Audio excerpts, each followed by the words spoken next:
Have you ever been scammed? If not, watch this video as I would be telling you my story of trusting someone, paying him 1500 euros and then regretting it. So watch out.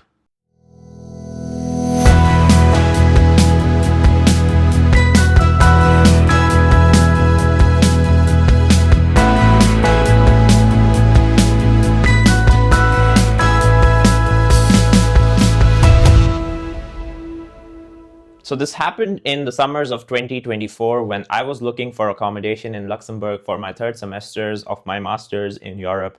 And as you know, it can be a very stressful process in which you have to find accommodation. And I wasn't physically in Luxembourg, so I couldn't go and check out different locations.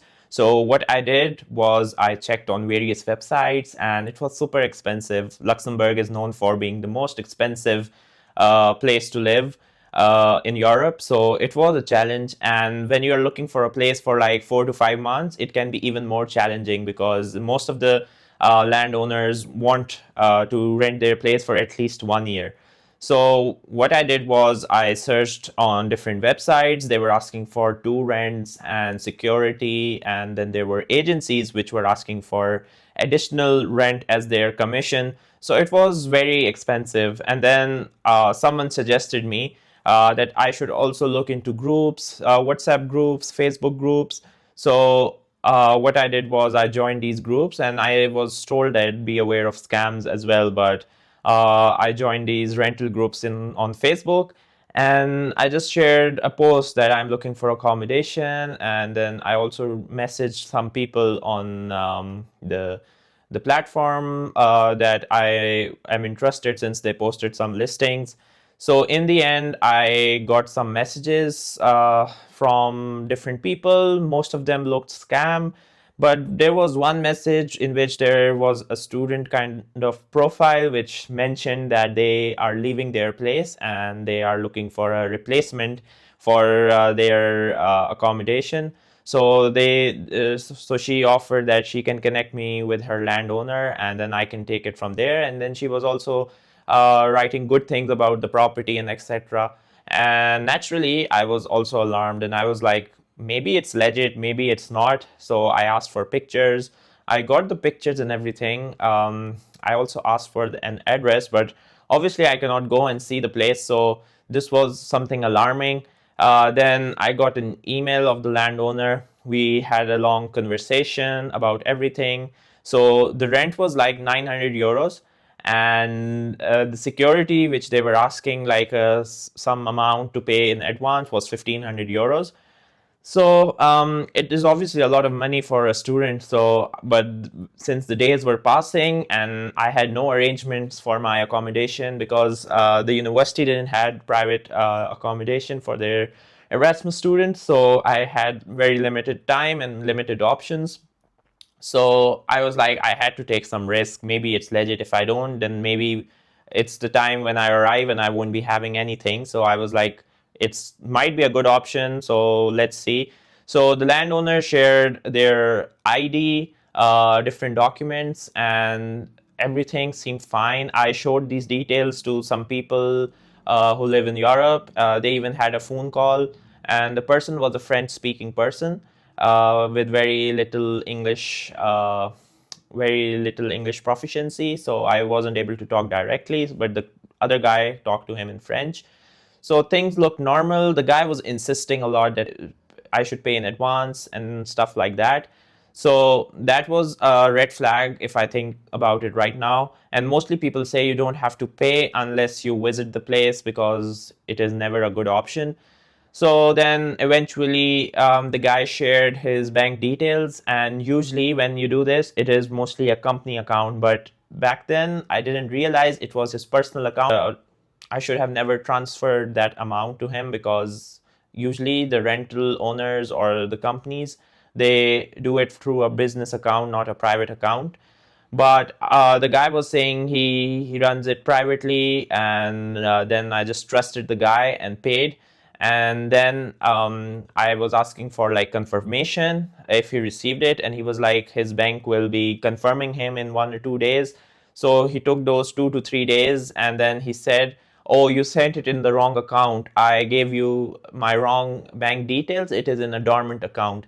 And at that moment, I realized that I messed up. So I was like telling him that it's not my problem that he sent the wrong bank details from my end. It's normal. And then he said, contact your bank and ask them for a reversal and stuff like that. Obviously, I reached out to my bank and they were like, 3 days have passed. We cannot reverse it now.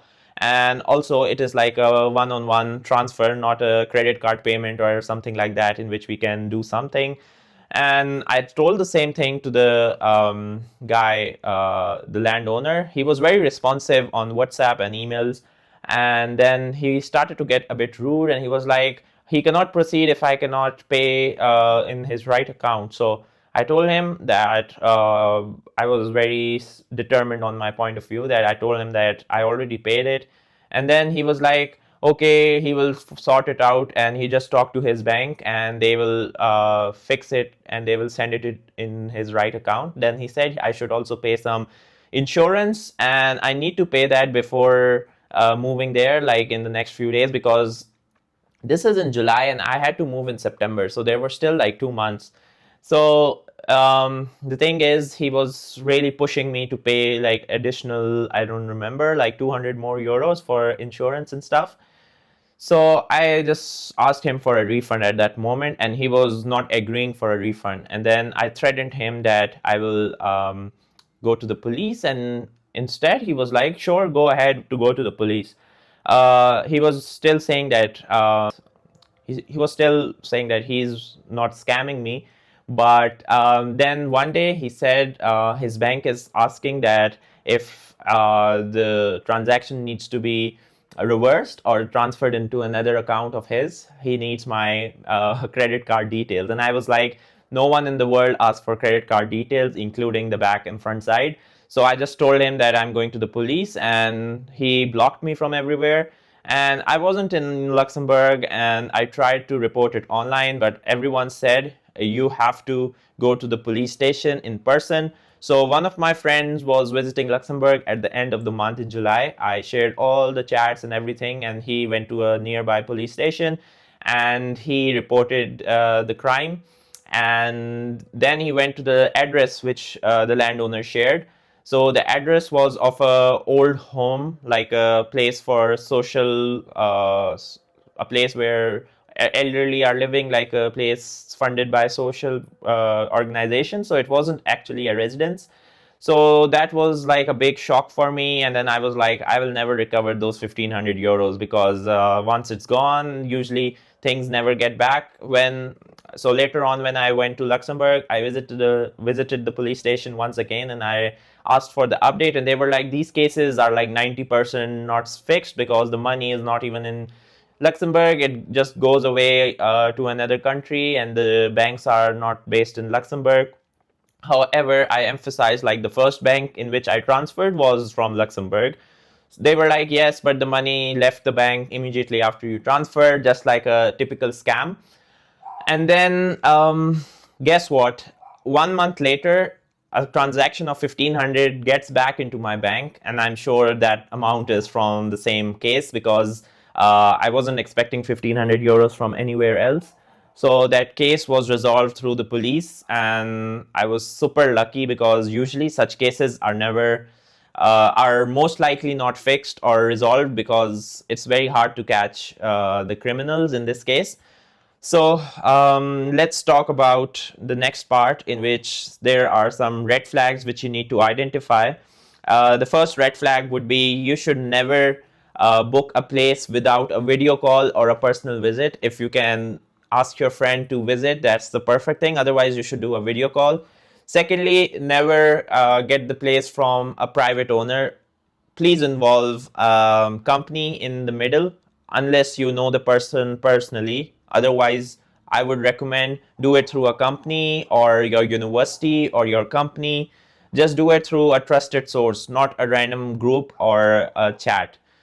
Third one would be, never send the money in a private bank account. It should be named on a company or a business, and you should be very careful with that. And if the person is being very pushy, or is asking it asking you to do immediately, then you should be alarmed about that and maybe go for another option. Most of the time you have to pay the money when you arrive on the first day, but there are exceptions in which you might have to pay a little in the advance, like 3 to 500 euros, like my friends did in some cases. But you would never be asked to pay 1500 unless it's a company. Company is different. They have a website and everything, and your money is not sent to the landowner. It is in with the company, like a portal online. Like there are platforms like Rentila and some others, so you can trust them. There could be some shady websites as well, so be careful with that and check the reviews. So these were three red flags which I didn't identify back then, but it was a big lesson for me to learn from that. But the main thing is I got my money back, and it was such a blessing that I got it, because it was stressful firstly, and then it was like for my actual accommodation which I got later, it was really hard to trust the person. The guy did a video call and everything, and then I had to take the risk again, and thankfully it wasn't a scam, because that reference was also from my university, and I also had a video call, so I had to trust in that case. But it can happen, and the rent 900 was also out of my reach, but I just paid because I couldn't find something cheaper. But eventually for Luxembourg I found a place in France. It was on the border, and it was 500 euros per month, because in Luxembourg generally it's like above 1000. So that's all from my experience, and be careful when you book accommodation in any part of the world, especially Europe and different countries. It's the same, to be honest. So good luck with everything. And if you have any follow-up question regarding this, you can always comment below. And if you like the video, please subscribe for more such content. Thank you and goodbye.